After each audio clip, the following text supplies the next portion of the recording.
LA Knight, one of WWE's most electrifying superstars, has captured the hearts of fans with his undeniable charisma, razor-sharp promos, and explosive crowd reactions. Week after week, the megastar proves he's among the most popular talents on the roster, with an organic connection to the WWE Universe that's rare in today's wrestling landscape. His "yeah" catchphrase reverberates through arenas, and his larger-than-life presence commands attention. Yet, despite this overwhelming fan support, LA Knight's booking often fails to reflect his star power. Fans are growing increasingly frustrated as he's sidelined from main event pushes, major championship opportunities, and sustained top-tier storylines. This disconnect between his popularity and WWE's creative direction is a critical issue, one that risks squandering the potential of a generational talent. In this analysis, we'll explore LA Knight's organic rise, examine the booking decisions that have held him back, discuss why this pattern can't continue, and propose how WWE can course-correct to elevate him to the top of the card where he belongs.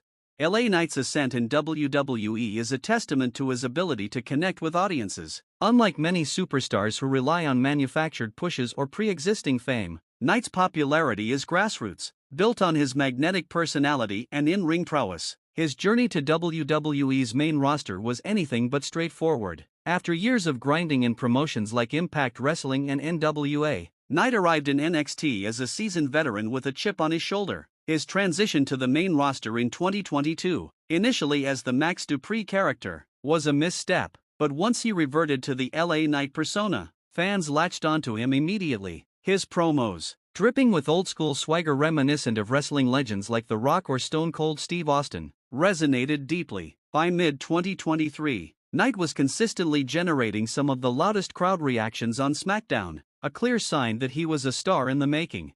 Despite this, WWE's booking of LA Knight has been inconsistent at best, frustrating at worst. Fans have watched as he's been given fleeting moments in the spotlight only to be pulled back from the main event scene. A prime example is his high-profile match against Roman Reigns for the undisputed WWE Universal Championship at Crown Jewel on November 4, 2023. This was Knight's first major world title opportunity on the main roster, a significant milestone that came at the peak of his rising popularity. The Saudi Arabia crowd was firmly behind him, chanting his name and erupting for his every move. However, despite a valiant effort, Knight fell short due to interference from the bloodline, allowing Reigns to retain the title. While the loss made sense in the context of Reigns' historic title reign, it marked the beginning of a pattern where Knight would be positioned as a credible challenger but rarely a victor.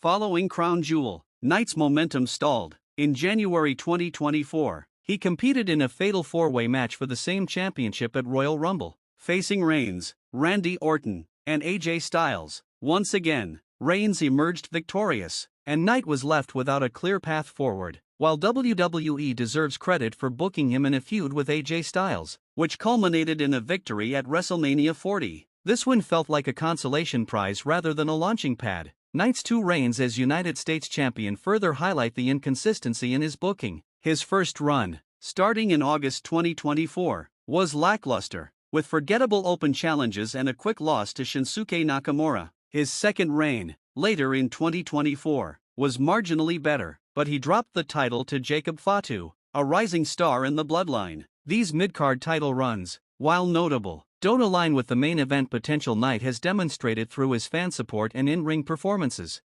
The core issue is the disconnect between Knight's organic popularity and WWE's creative decisions. Fans have made it clear they see him as a top-tier star, yet he's often relegated to secondary storylines or used as a stepping stone for others. This was evident in his feuds with The Miz in 2023, which, while successful in solidifying Knight as a babyface, didn't lead to a sustained push. Even his brief alliance with John Cena in late 2023, which saw them team up at Fastlane, felt like a momentary boost rather than a long-term investment in his character. The crowd's reaction to Knight during this period was deafening, yet WWE seemed hesitant to pull the trigger on a full-fledged main event run. Instead, they opted to feed him to Reigns at Crown Jewel, a decision that, while logical for the storyline, halted his momentum.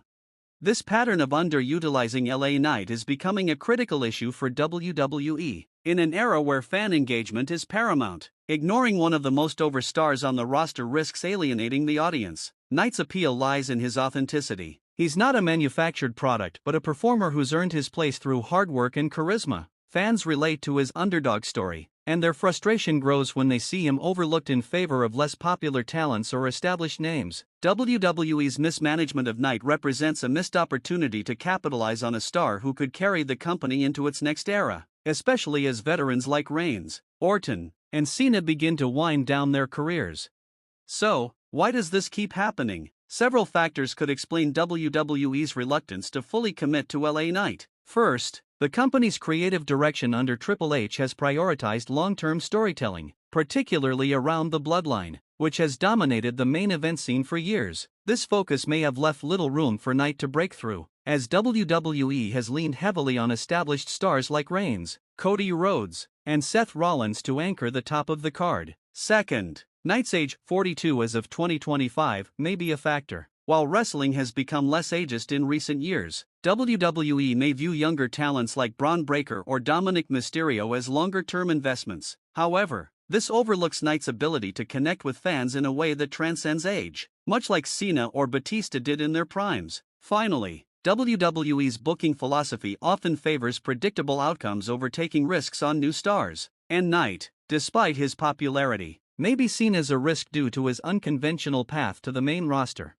The good news is that WWE has a golden opportunity to turn things around with LA Knight, and the solution lies in the 2025 Money in the Bank ladder match. Knight has a history with this event, having competed in the men's ladder match in both 2023 and 2024. In 2023, he came close to winning in London, only to see Damian Priest claim the briefcase. In 2024, Drew McIntyre took the victory in Toronto, once again leaving Knight empty-handed. However, on the May 23, 2025, episode of SmackDown, Knight earned his spot in the 2025 Money in the Bank match by defeating Shinsuke Nakamura and Aleister Black in a triple threat match. Capitalizing on Black's black mass to Nakamura, Knight tossed Black out of the ring and pinned Nakamura to secure his place. As of now, he and Solo Sikoa are the only confirmed participants, with more expected to be added in the coming weeks.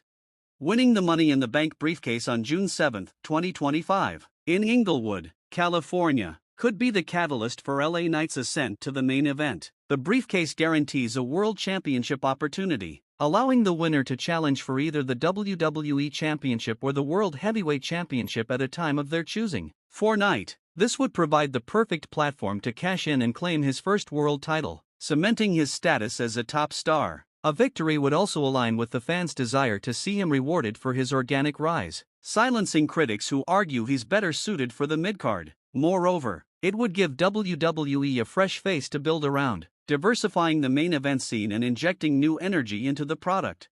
However, the inclusion of Solo Sikoa in the match raises questions. Sikoa, a member of the Bloodline, has been positioned as a key player in recent years, but his booking has been inconsistent, with losses to stars like Jacob Fatu diminishing his credibility. His presence in the ladder match feels like a token gesture rather than a serious push, as WWE seems to prioritize Fatu as the future of the Bloodline. If Sikoa were to win, it could further frustrate fans who are clamoring for Knight to get his moment. WWE must avoid this pitfall and recognize that Knight's popularity makes him the ideal candidate to carry the briefcase and eventually the championship. Beyond Money in the Bank, WWE needs to commit to a long-term plan for LA Knight. A world title reign, even a transitional one, would validate his connection with the audience and prove that WWE is listening to its fans. Pairing him with high-profile opponents like Cody Rhodes, Gunther, or even a returning Brock Lesnar could elevate his status further. Additionally, WWE should lean into Knight's promo skills, giving him more mic time to showcase his charisma and build compelling rivalries. The company has a history of course-correcting with talents like Daniel Bryan and Kofi Kingston, who rode waves of fan support to championship glory. LA Knight deserves the same opportunity. In conclusion, LA Knight's situation in WWE is a case study in missed potential. His organic rise, fueled by unmatched charisma and fan support, has not been matched by consistent main event booking. While he's had moments of success, such as his WrestleMania 40 win and United States Championship reigns, these pale in comparison to what he could achieve as a world champion. The 2025 Money in the Bank ladder match offers WWE a chance to right this wrong and give Knight the push he deserves.